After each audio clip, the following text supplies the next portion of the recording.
ಭಾರತದ ಎಲ್ಲ ಪ್ರಜೆಗಳಿಗೆ ಸಾಮಾಜಿಕ ಆರ್ಥಿಕ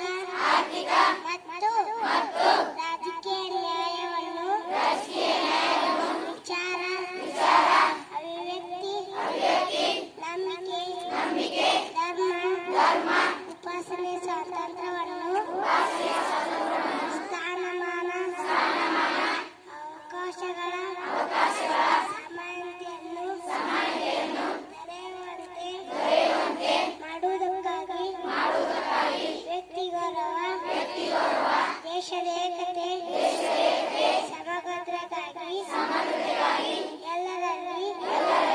ಭ್ರಾತೃತ್ವ ಭಾವನೆಯನ್ನು ಮೂಡಿಸುವುದಕ್ಕಾಗಿ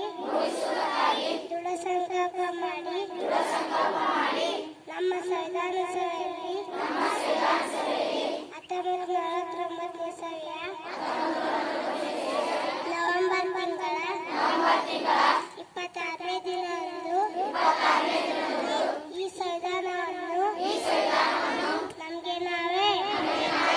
ಅರ್ಪಿಸಿಕೊಂಡು ಅಂಗೀಕರಿಸಿ ಶಾಸನವಾಗಿ ಉಳಿಸಿಕೊಂಡಿದ್ದೇವೆ.